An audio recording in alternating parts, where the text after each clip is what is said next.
I just beat Bloodborne for the first time ever, and after hearing about this game so much for the last 10 years, I'm not gonna lie, I feel a little empty after finally wrapping this thing up. But maybe the problem isn't with Bloodborne at all, and it's with me. Let me explain. I'm a little late, but I'm going through all of the FromSoft Souls games in order of release. A few months ago, I wrapped up playing and made a video on Dark Souls 2, the ugly stepchild of the Souls games, but I actually really enjoyed it after the expectations were set so low by the Souls community for the last 10 years. Bloodborne, on the other hand, the community has been hyping this game up so much over the last 10 years that I don't think this game could have ever lived up to the expectations that I've created for it within my own mind, and I'm only just now realizing that. The 10 years of hearing how great this game is has created just a completely unrealistic, propaganda-ish view of what this game was going to be inside of my own head. I heard so much about how great of a game this was, but also how hard it is. I love a difficult game. It's why I originally loved Dark Souls 1, because I had to get better at it. I've been hearing the name the Orphan of Kos or KOs or whatever on the internet for years at this point. Honestly, Bloodborne, for me, was a little too easy, and that kind of let me down. I know you're already typing your hate comment about how you're right and I'm wrong, and that's fine. Let me have it. For every hate comment, I'll donate a thought and prayer to every YouTube commenter's cholesterol. Lord knows y'all need it.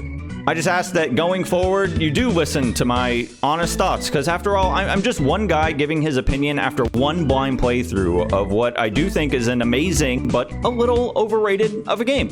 I say this game is amazing because there are genuinely a ton of parts that I did enjoy. I think some of my issues with this game are my own problems, and I'll talk about that later. I've enjoyed all of the Souls games immensely to this point. I don't think that I'll ever think that a FromSoft game is bad, but some can just be less good than others, which is what I feel like happened with Dark Souls 2. But I guess I still have a few more of these games to play, so I won't say that definitively yet. Anyways, here we go. Strap it in. This is my decade-late review of Bloodborne. Last Souls review, I started with what was new with this title in the series, talking about quality of life updates, system changes, and whatever. While I can still kind of do that, Bloodborne is, after all, its own unique experience, separate from the universe of Dark Souls. I'll loosely compare the past titles to Bloodborne, but overall, because this game is its own thing, I don't think this really weighs too heavily on the grade I will give this game at the end of the video. One thing I really liked right away compared to the previous Souls games was the rally system. Within a few minutes of playing the game, you should have a pretty strong hint that you probably shouldn't be playing the game as slowly as you did in the Dark Souls games. The rally system promoted me to play less patiently and to just get in there and beat some ass, and I respect that change, but it's also 100% necessary due to the limits on healing that they put in this game. I'm honestly not exactly sure why blood vials are in this game when the Estus Flask has been around for the last two titles, and I've never heard anyone ever complain about the Estus Flask, and it's such a nice little... What are we doing? Why? This felt like a real step backwards. The only thing I could think is that this game doesn't have Estus because the rally system exists, and some dev was like, dude, check out the system. It promotes you being more aggressive because you got to get in there and fight to earn your health back. You won't just sit there and hold up a shield and pray for someone. No, you're going to go in there and you're going to earn your health back. And then they're like, well, that will make it so that players are always healed, so let's make healing a bit. Let's make this vial system. That's the only thing I could think of, but even then you could just like still do Estus and just make it so it's much less effective.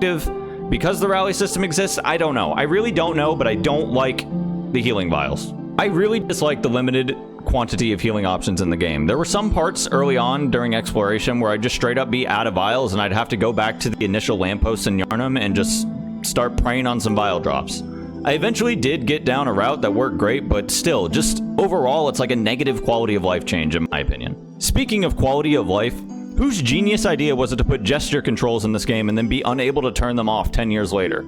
The amount of times I was trying to pick an item up off the ground and whatever and just plop my ass down right on the ground just to be murdered by an alien or whatever while taking a rest, I can't believe the gesture controls are still in this game with no way to turn them off. When I played Dark Souls 2, I praised that just resting at the fire repaired my weapons. Why would they once again make it so I have to go manually repair my weapon? Just make it so that the Hunter's Dream automatically repairs them. I just don't get why they step backwards in a few ways. The ultimate quality of life update that this game got compared to Dark Souls 2 though, is just the overall fluidity of the gameplay. When I played Dark Souls 2, I never really felt clunky, but after playing Bloodborne, I realized that Dark Souls 2 feels like it's being played underwater by comparison. And if you played Bloodborne before you ever played Dark Souls 2, I could definitely see how that would make you not like Dark Souls 2 as much. Bloodborne is faster, smoother, and overall just a much better experience combat-wise with the changes made to promote aggressiveness. Now just imagine if this shit was in 60 FPS, dude. By the way, how, 10 years later, is this game not playable at 60 FPS on the PS5? I smell a remake or a remaster coming, like, so soon. I'm all set on comparing the quality of life stuff from Dark Souls to Bloodborne, but I do want to talk about the difference in weapons between the Souls games and Bloodborne. I'm doing my first blind playthrough of these games, essentially with identical builds. Maxing dex for dex weapons, never touching magic, and using whatever dex weapon I think looks the coolest, or I guess skill weapons in Bloodborne. In Dark Souls 1, 2, and Demon Souls, I never used any summons, by the way, and I continued that tradition in Bloodborne. I know it's not possible in Bloodborne, but I always played as a hollow with like the Ring of Binding and decreased health or whatever. It's just kind of some personal handicaps I like to throw in there to make it a little harder. That being said, I basically used the first skill weapon you get in this game, which is the Saw Spear, throughout the entire freaking game. I know the Threaded Cane exists, and I see a few other skill scaling weapons on the wiki, but I never really found them, and I full-on explore these games. If I missed an item, it's because I just genuinely didn't know a little area existed, or I missed an entire questline or something.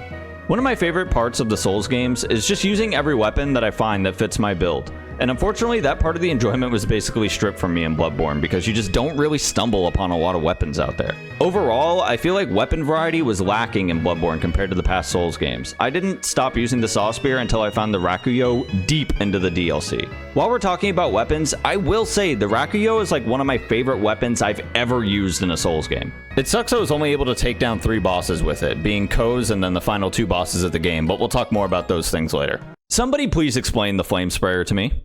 I utilized the guns a ton in Bloodborne. I learned to parry long ago, so the combat of parrying enemies comes naturally to me, and I really enjoyed having the quick gunshot as opposed to like flailing my shield around to hit a parry.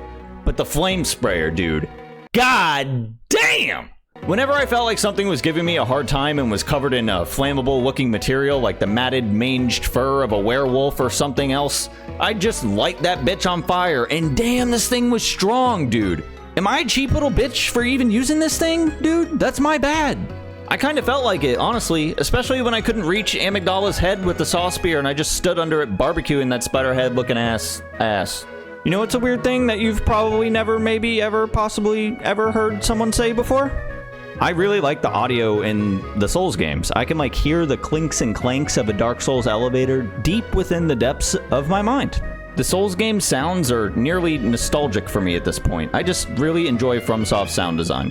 I will say though, Bloodborne's sound design just seems to be much more, harsh? Don't get me wrong, there's some audio in this game I really like. I mean, for one, the blood noise everything makes when you're beating the crap out of it is really satisfying. But man, there are just some parts of this game that were like grating to my ears. For one, when you enter a new area or re-enter the Hunter's Dream, the new area noise, I mean, I really hate this.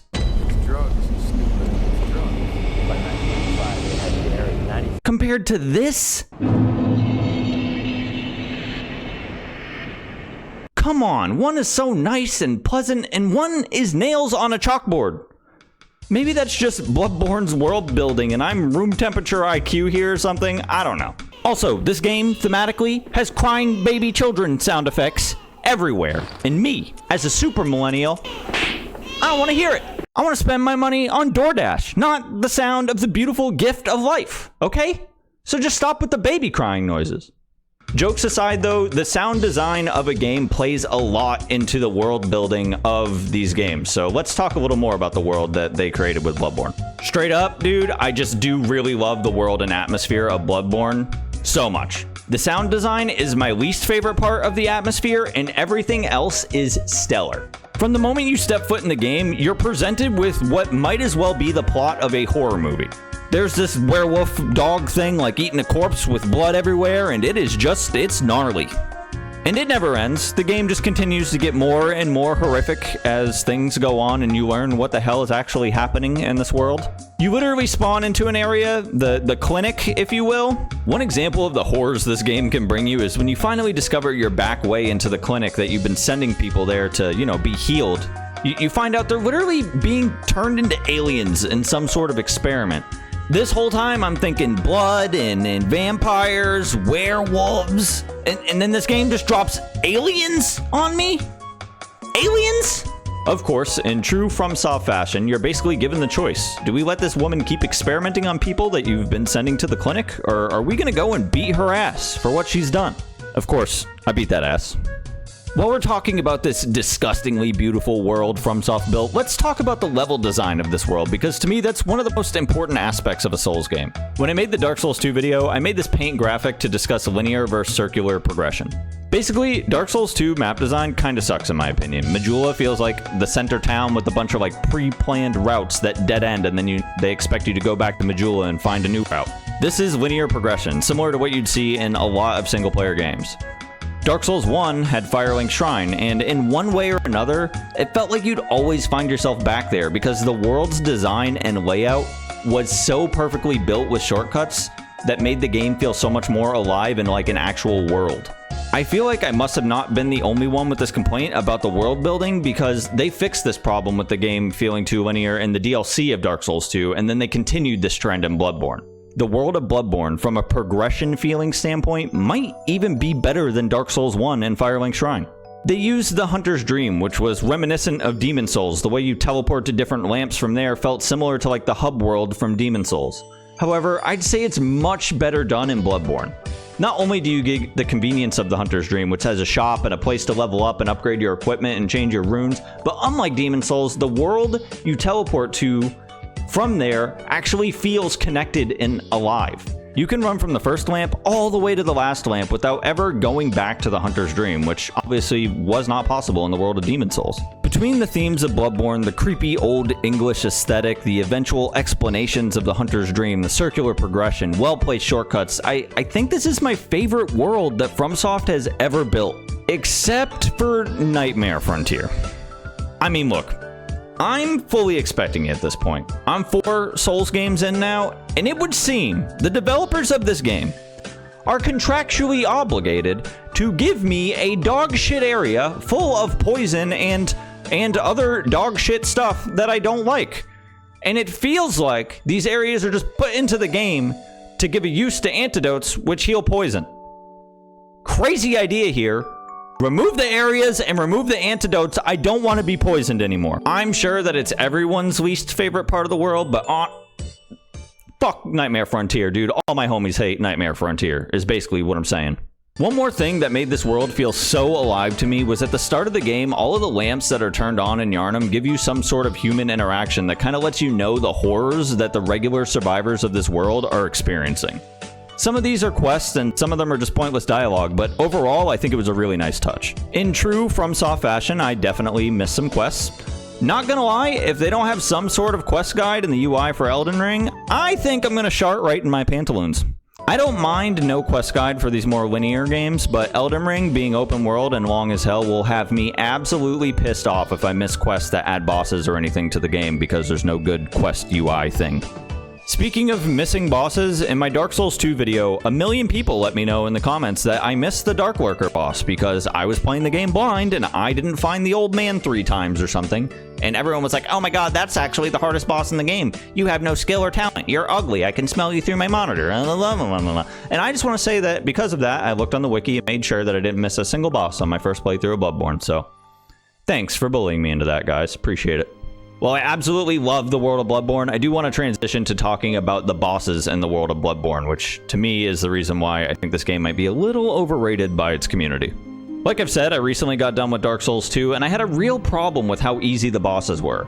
That was a bit of a unanimously agreed upon issue with this game. The areas are very hard, and the bosses are significantly easier than the areas, which kind of makes for crappy world building. The reason I believe Bloodborne is overrated is because the game feels too damn easy to me, and the bosses are included in that.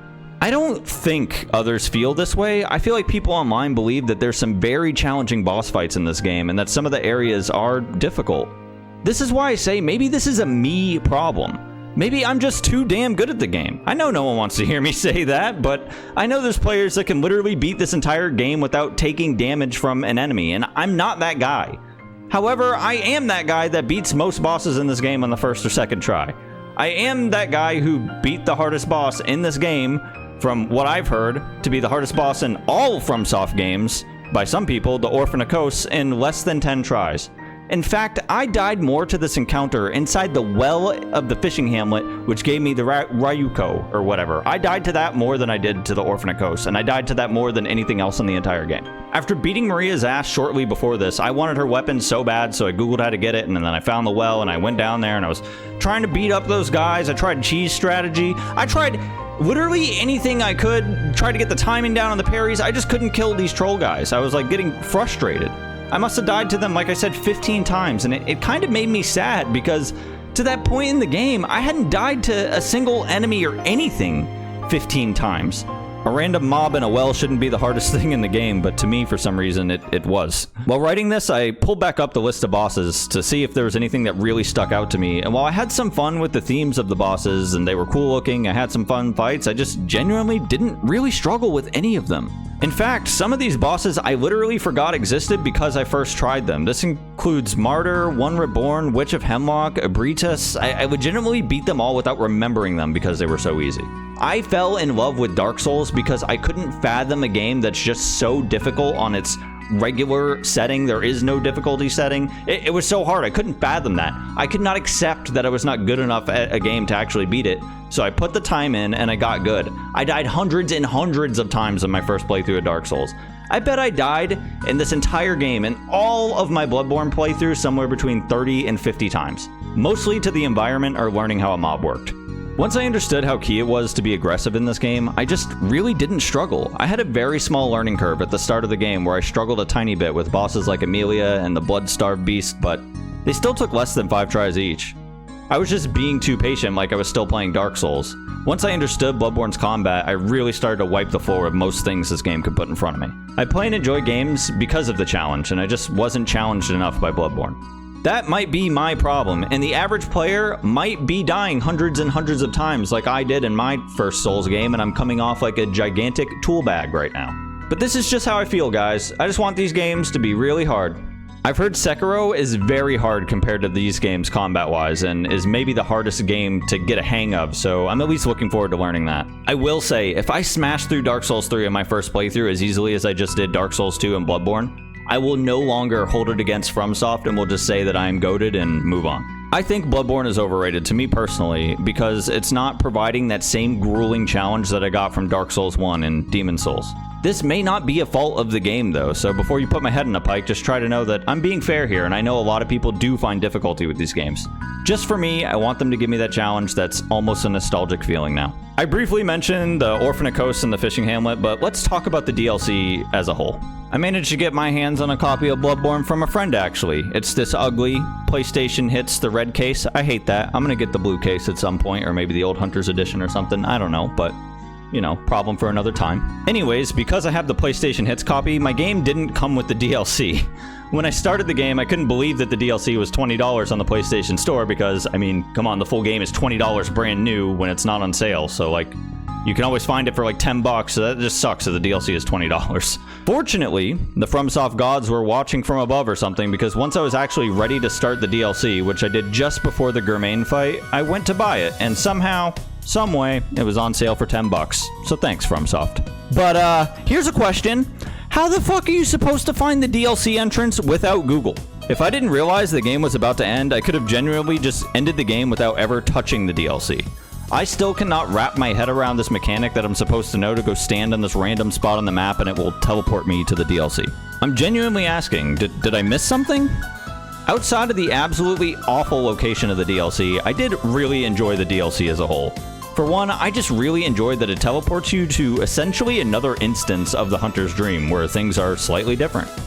Exploration was somewhat the same, yet unique, and it was fun picking out the differences between the two different dreams. Similar to how Dark Souls 2 DLC was way better than the base game, I do think that Bloodborne's DLC is slightly better than its base game as well.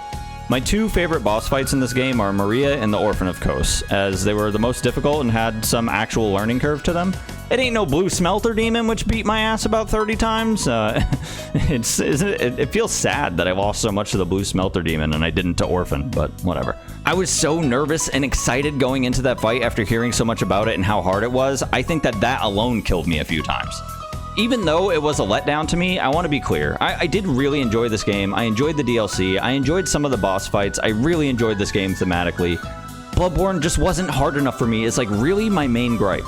Staying on topic with the DLC though, if I had to pick a favorite fight, it's definitely Maria. And I was so happy I was able to get her weapon shortly after. You pick up her weapon in the previously mentioned fishing well and the fishing hamlet, but I was wondering, what the hell is going on in the fishing hamlet? I noticed that a lot of the NPCs in this area, for one reason or another, like, don't even seem to react to you. I mean, this area is a bitch enough with the giant trollfish guys I struggled so much with, but come on, fight back, dude. What are you doing? That's probably such a niche complaint, so I'll shut up. If I didn't pick up the Ryuko in the DLC, I will say I'd be bitching way more about the weapon choice in this game, but at least the DLC gave me my favorite weapon I've maybe ever used in a Souls game to date. Overall, without a DLC, this game would be worse. The DLC absolutely elevated this game and was better than the base game, but I will say that, like, Dark Souls 2 needed the DLC and Bloodborne didn't, but still, if you're considering skipping the DLC, just don't. It's so worth it. I briefly mentioned it earlier in this video, but before I started the DLC, I only left the final boss sequences, meaning I had two bosses left in the game, being Gramon and Moon Presence. I feel discussing this final sequence of the game is a perfect way to put a wrap on this video, so let's do it and then I'll give my overall rating of Bloodborne and my final thoughts. The final sequence of Bloodborne, to me, was the perfect ending for this game. Not because it was great and I loved this game, or it was awful and I hated this game. The final cutscenes and the boss fights were, well, exactly what I expected after dumping a full playthrough into this game. I loved everything about the ending of this game that wasn't the combat. The final boss was so easy to parry, and at this point in the game, surely you know how to parry, so I smashed through him and the final optional boss, Moon Presence, in my first try. I have to say, first trying the final bosses of Bloodborne was, well, not my favorite feeling in the world, but overall, I'm gonna give it a pass. Especially because I did the DLC bosses, which for most people would have been completed after already defeating Gramon at least once. If you watched this far, let me be a little cocky. I don't think Bloodborne is too easy, but I do think that I've gotten so good at the Souls games, at least with my playstyle that I currently do, and even with my handicaps of no summons and being hollow, these Souls games are just getting easier and easier. And I'm not an amazing Souls games player. Like I've said previously, there's players that can literally just play the entire game without even getting hit once. I'm nothing close to that. I'm just shocked that I'm first trying bosses, when a few years ago on Dark Souls 1, I was dying to some bosses like, no exaggeration, 50 times. I gave Dark Souls 2 an 8 out of 10, and I really liked that game, obviously, and I really liked Bloodborne, but honestly, I'm not sure how much more, if at all, I really liked it. I think truthfully, and honestly, I'm gonna give Bloodborne a 9 out of 10. It is not as good as Dark Souls 1, but it is definitely a smidge better than Demon Souls and Dark Souls 2. Maybe by the end of playing all these Souls games, Dark Souls 1 will be my perfect 10 out of 10. I didn't think that way when I played it because I thought there was so much room to grow, but as I play more and more games, I am actually starting to feel that way. The world that FromSoft built with Bloodborne is my favorite world that they've ever built, and that has to give it the nod over Demon Souls and Dark Souls 2 to me, but it still ain't no Dark Souls 1. The gameplay overall and the combat just being so much more fluid than Dark Souls 2, I think also gives it a huge heads up over that game. And like I said earlier in this video, I think a really underrated thing is that I'm playing the games in sequential order, so I don't have to, if I went back and played Dark Souls 2 after playing Bloodborne, I think I might hate it because of how slow it'll probably feel. But I guess I'll see if Dark Souls 3 feels bogged down compared to Bloodborne, I don't know. But the game is just so fast and fluid, I love that. Overall, as always, FromSoft just really impressed me. I just really, really love these games, and that's why I keep churning out half-long hour video essays on them. The worlds they build continue to get better and better. The themes of Bloodborne were amazing. The plot, as always, was not straightforward, so I have no idea. I mean, I have some ideas of what happened, but I'm gonna go watch a YouTube video to try to figure out what actually happened, and as a matter of fact, I think I'm gonna go do that right now. If you watched this far, I would very much appreciate if you could just like leave a comment down below saying anything in the world that you want about me or Bloodborne or this video, or hit the like button. That'd be cool. And yeah, man, I'll catch you guys on the flip. Peace out.